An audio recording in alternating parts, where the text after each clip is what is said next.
Hey guys, what's happening? Willie here, the Great Outdoors. Man, have I got some weird, off-the-wall, crazy Area 51 stuff to show you today. That's right, weird. But we have to go back. We have to go back to last winter, like the beginning of last winter. And that's guessing at the time frame. I'm winging it there. My buddy Dan Selvig built me a Frankenstein underspin reel. As a matter of fact, this one right here. This thing was made out of a Century body, probably a 100B, with a 115 red cap, a citation long crank arm, and what is this? Well, I didn't know. I was like, what is that crazy looking thing on the side? Where did that come from? Turns out it comes from a reel that goes by the name Fiskar, F-I-S-K-A-R. Not to be confused with a fish car, because I don't know there is one. Well, there is a Barracuda. And I'd like to have one of them too. Dan, if you can Frankenstein one of those together for me, I'll take a 72 with a 426 Hemi. Anyway, enough about fish cars. He built me this reel, and I was fascinated by the white trigger mechanism, and he told me that, of course, it became the only one to get used. I think the Fiskar was the only thing that used this crazy trigger mechanism. Turns out there's two versions of the Fiskar. There's a Fiskar 1 and a Fiskar 2, hence the two versions, a 511 and a 512. Now, they are very obscure and very hard to find. Not a lot of information on them out there. So back then, in that time frame, it did amuse me, and I wanted to know what this thing was. At the time, I didn't really know Gary Barber. So I just kind of kept the old Fiskar in the back of my mind and thought one of these days I'll bump into one in a antique store, flea market, somewhere. Well, that never happened and hasn't happened yet. So the other day I gave Gary a call and talked to him and said, hey, actually we were texting at first, and I kind of asked him, what are these things? When were they made? Who came up with the idea? Blah, blah, blah. So he said that they were built between the time frames of 1962 and 1971. Of course, they made two versions, the 1 and the 2, a 511 and a 512. 512 being the bigger, obviously, that's a lot more like the old Saba, the 130 Saba, the big green one. Sabara, that guy. And then the back ends, they kind of resemble like a 710 or something like that. So I got curious more and more, wanting to know what I could do to get one. Of course, Gary had a few. He said he'd go through what he had, find a good one for me, and if I liked it, I'd go ahead and buy it, and I would take it out and do some fishing with this thing and get some more information out there about it as much as we can. Now, I'm going to show you this darn thing. Now, hold on. Gentlemen, hold on to your wives. Hold them tightly. They may pass out and faint or something. This thing's, look at that.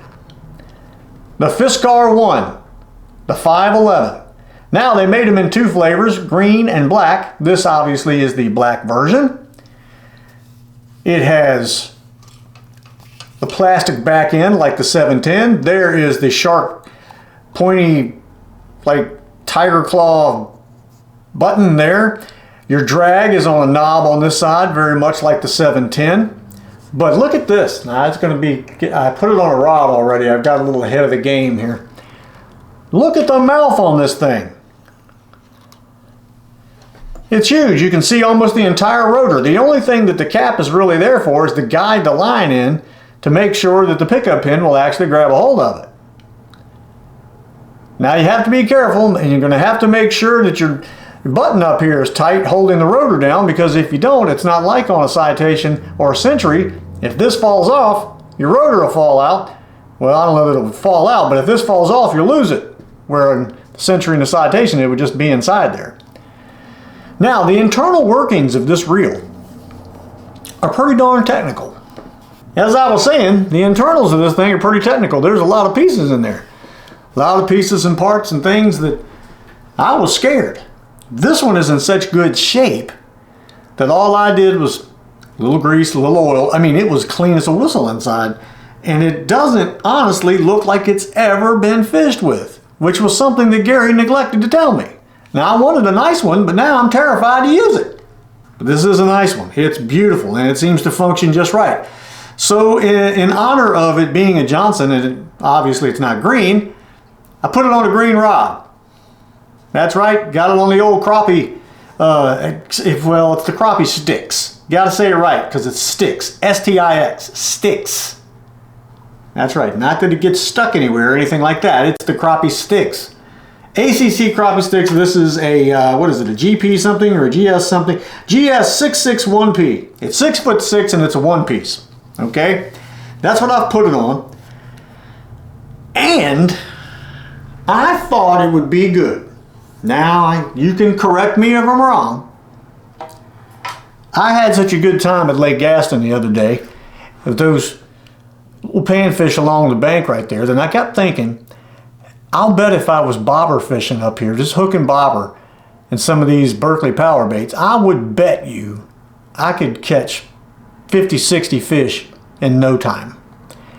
So that's kind of what I want to do.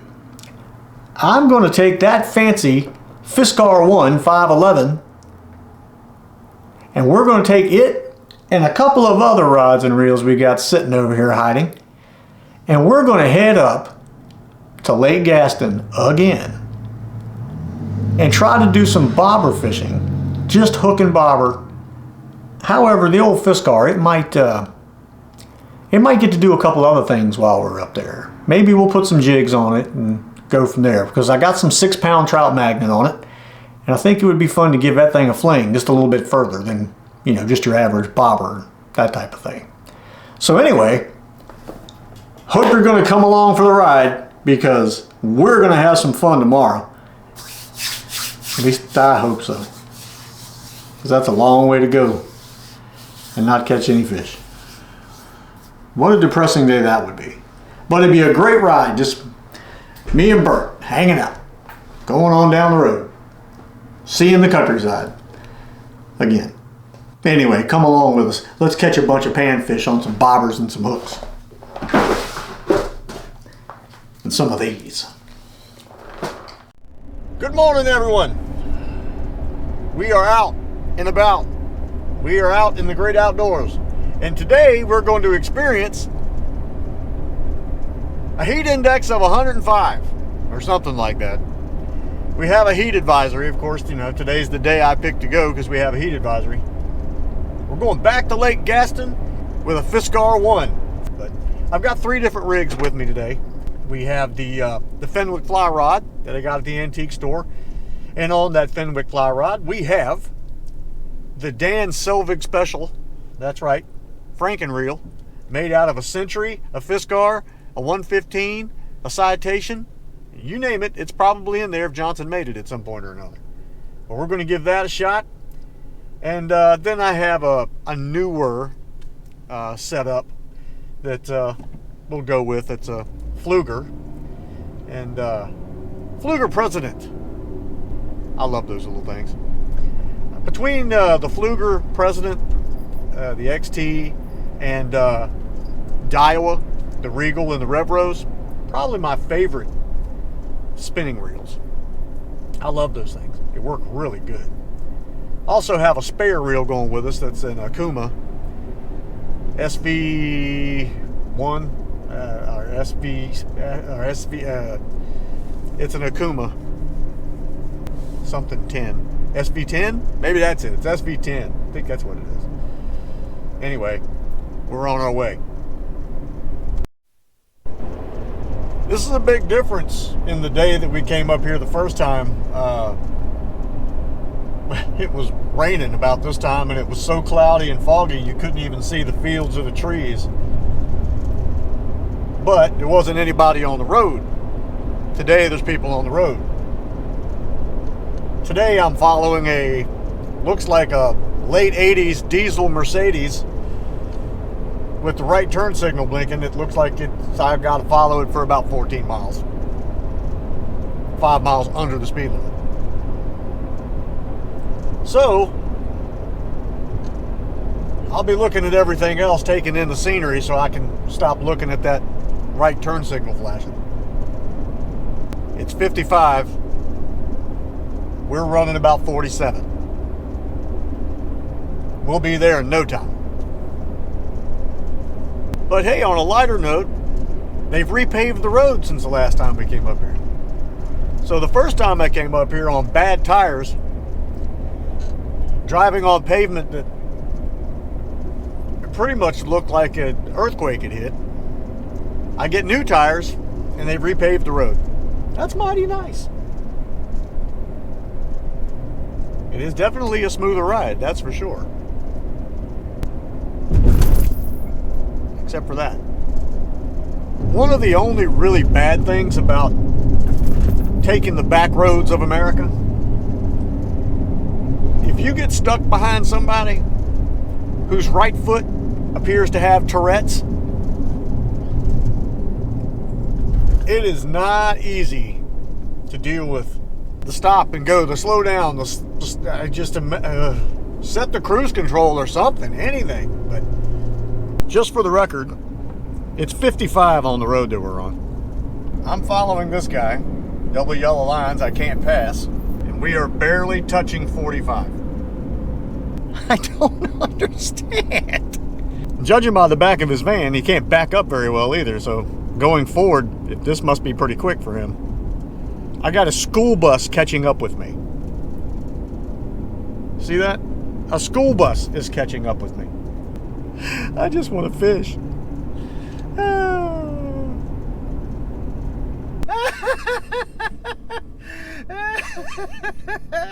Oh, boy. I wish the guy with the white van was back now.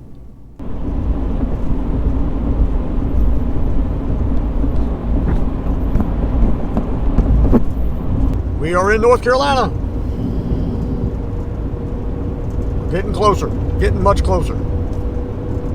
Probably still another hour drive, but time's going by pretty quick. So we have made it to the campground. Speed bump.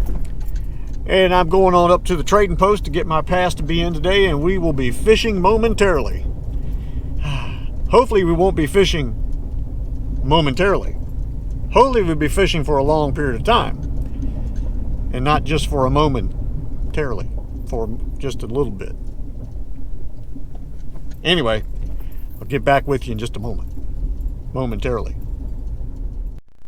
Alright, we are out here with the 511 Fiskar on its first cast, and we are doing the bobber thing.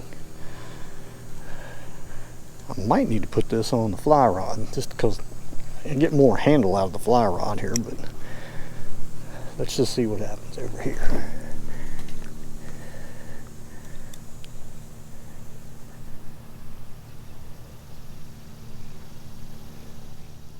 No, we were swimming right there. And here's our first catch. He managed to get into the rocks. There he is. He got him out of the rocks. What do we have there? Let's just drop it down here.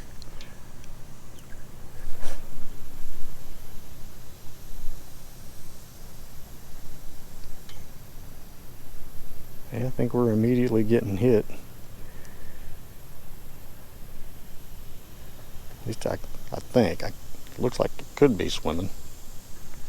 Yeah, it was. These little fellows are probably going to be attacking us all day until we switch to bigger baits.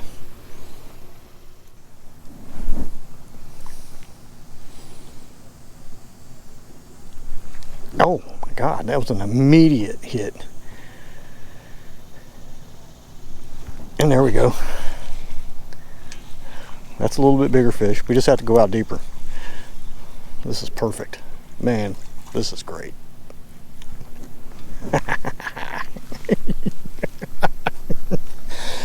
So worth the drive right there.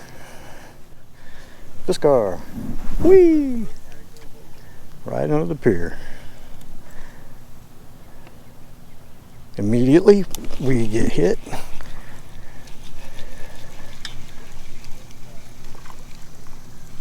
Oh yeah, this is going to be a fun day here. I haven't even kept track.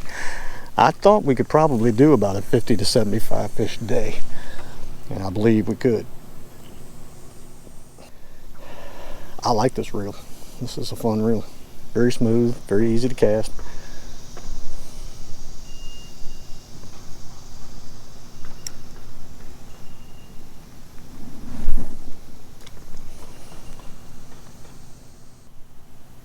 And we're bobbing immediately. He's got some fight.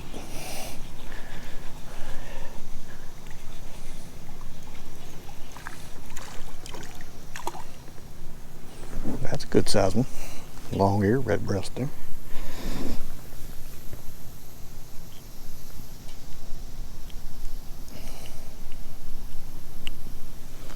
Pretty fish though.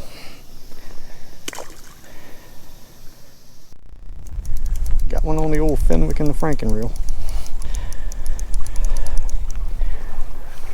Boy, this thing's flexy.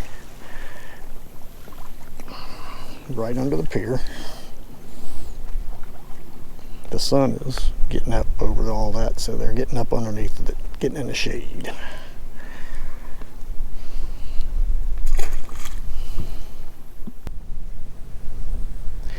Immediate bollification.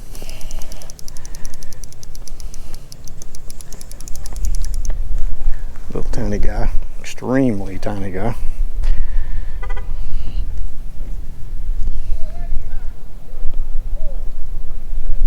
Extremely tiny guy. Barely hooked too. I'm gonna try something silly here real quick.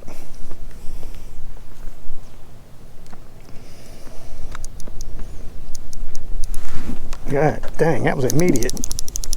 What have I been thinking casting under the pier?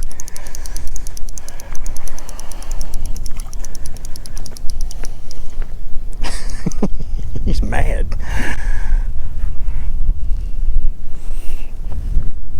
He was right in the sunlight, right out in the open. Hence the sunfish thing, I guess. Well, I cut the camera off and this little guy hit while I was reeling it in. So, a little movement on the bait don't hurt, I guess. Hey, stop it. Stop it. Quit. I think what we're going to do is we're going to put a jig on that Fiskar. We're going to call it the F1. I like that.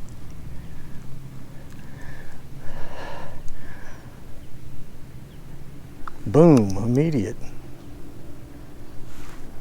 Immediate. I mean, when they're out there in the middle, oh, he's a fighter. Come on and fight. That's what I like. Here come the jet skiers back again. That's a good size one right there. Yeah, that's decent enough. That makes this rod bend pretty good. And we got him.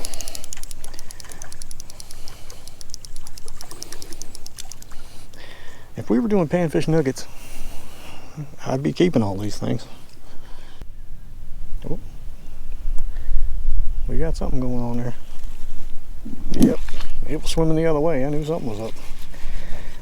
When it's swimming against the wind, that's kind of an indication. Oh, you're a fighter.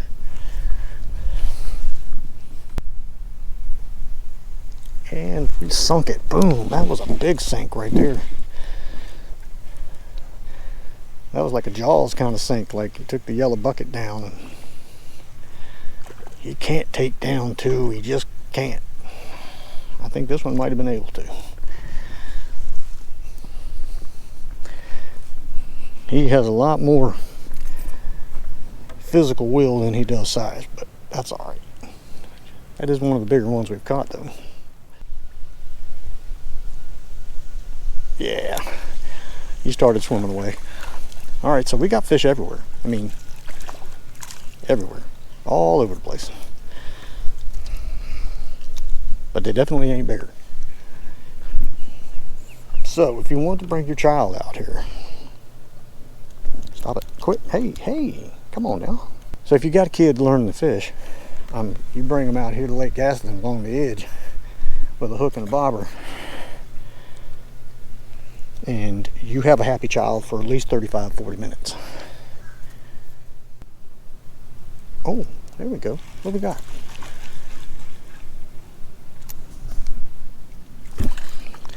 What were you doing way out there? That just goes to show you, these fish are everywhere. I mean, that was probably 45 feet out.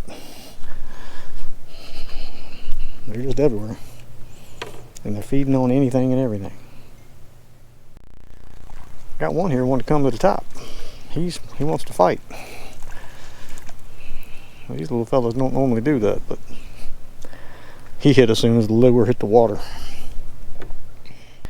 Strike King makes these little fellas called the bitsy minnow. You can find them in Walmart for pretty much most of the time, or anywhere else you can buy fishing stuff. These things are right in that right size. It's a square bill type thing. You got to be careful where I'm at right now because there's rocks here, but they catch anything and everything anywhere. Told Andy about them some time back, and for some reason, man, that really casted that a lot further than I expected it to. I stopped using them because I used them more in creeks and rivers and stuff than I do in lakes and things like that. And then Andy called me and said that he's been killing them with the bitsy minnow. So I'm going to give this a try. Only thing you got to watch with the bitsy minnow are those bitsy hooks. They're tiny, and a fish gives a good shake while you're holding on to him, and you could wind up with 2 or 3 or 8 of them in your fingers.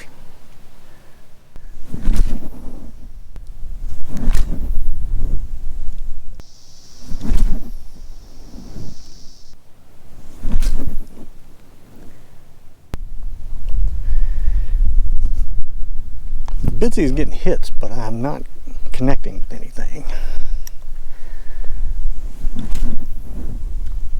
Trying to get over there around them pylons and see if there's anything hovering, but the wind's blowing a little bit hard, so it's kind of, when you got something that doesn't sink. Oh man, that's a good hit right there. What have we got? That's just a big gill. Man, he nailed the bitsy minnow. Wow, he nailed that thing. Bitsy minnow, nice bluegill. That's probably 138, maybe. Got another nice whack with the old bitsy minnow here. That looks like a big bluegill right there. I mean, not huge, but big. Bitsy's, oh, that is a big one. That's a pretty good size one right there. That's probably bigger than most of the ones we've caught so far. He was out there much further.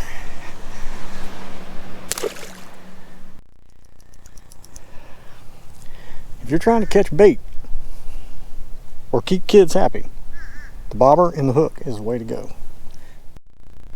I was just about to give up. We got a bass. Not a big one, but a bass. Oh, he got off. We had a bass. We did. He had a stripe and everything. Wasn't very big. Don't know where he was. So I cast in between these two pylons right here, down the middle. And I actually banged it off the top of the pier and pulled it in the water. So he might have been up underneath of that pier, which is where the shade is, which is, you know, where I'd like to be able to cast to, but I can't. Man, this scene looks familiar, don't it? Whew, I had to go. I couldn't, the heat was just, man, it is hotter than a pawn shop bicycle out here right now. I cannot take it anymore, so I bailed out. But I'm going to tell you what, it is 10 minutes after 3. I have been fishing since about 10:30 this morning. And really, I used the 511 Fiskar, the F1. That's what I call it. The F1 511. I have used that thing pretty much all day. I've thrown little crankbaits, I've thrown jigs, we've done bobber and hook, and caught fish pretty much all day. It was just this last, say, 40 minutes or so where things just kind of went dead. And I believe it's just because it is so hot. The fish have gone out deep because the water's extremely hot, or they're underneath of those piers where I just can't get to them. Whew. Anyway, I would like to thank Gary Barber and Dan Selvig for the information and the chance to get one of these reels from Gary and the information from Dan. Dan offered me his 511 to do a video on. My family doesn't borrow things. We are not borrowers. If we borrow something, it's going to get broken, lost, stolen, whatever. Something's going to happen. So we don't borrow. We'll buy outright, and if something happens, then it's on us. But I wouldn't dare take Dan's reel, and I do appreciate the offer. But when I found out that Gary had a few, I said, I got to get one of these, and I'm so glad that I did. It is an incredibly fun reel to use. I mean, really fun. I enjoy it quite a bit. I don't know that I've had that much fun with a reel fishing since probably the first or second, say, Abumatic or Johnson Century citation that I bought 5 or 10 years ago, however many it was now. That was just fun. I can see that reel going out a lot. Really don't know why that reel didn't take off, unless it has longevity issues that we just don't know about right now. There's not a lot out there on it, but it's a very fun reel to use. You just have to get used to flipping a switch instead of flipping a bail, or pulling a trigger, however you want to say it. It is very hard to use a spinning rod and not reach for a bail to flip. It's kind of weird, but I got used to it after a while. With 6-pound SOS trout magnet line, I was casting 1/16 ounce, 3/32 ounce, those little mini, what are those darn things called? Bitsy minnows. I was casting the Bitsy minnow, which caught quite a few fish. At that point, I started trying to use other baits just to see what would happen. I was catching so many. I mean, there comes a point when you catch so many fish, you can actually switch baits and go, hey, just to see what else is going to catch, you know? That's how many I was catching. Just want to talk a little bit too about Thousand Trails, North Carolina. We're here at Lake Gaston. Look it up. This is an incredible place. Today it's kind of off because it's a weekday, but it's a weekday just before the weekend of Labor Day. So probably tomorrow, today's Thursday, tomorrow things are going to go bang. They're going to explode. And there'll be jet skis and pontoons and things and people and screaming and dogs and kids barking. You know, anyway, you get what I'm saying. But I had a great time here. This is a great place. Even this little area here to fish, if you're bringing the kids or yourself.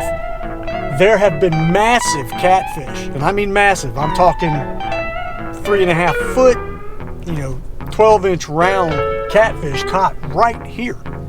And very recently, and they do it every year. So there's a lot of catfish out there in that lake. And they do that mostly at nighttime. That's when the sun starts going down and the jet skis calm down. That's when the catfish rods come out. But anyway, thank you all. Hope you enjoyed the information on the 511 Fiskar by Johnson Company.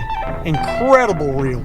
You find one in bad shape, buy it. Just for parts, as long as it doesn't, they're not trying to pay a mortgage or something or a car payment trying to sell it.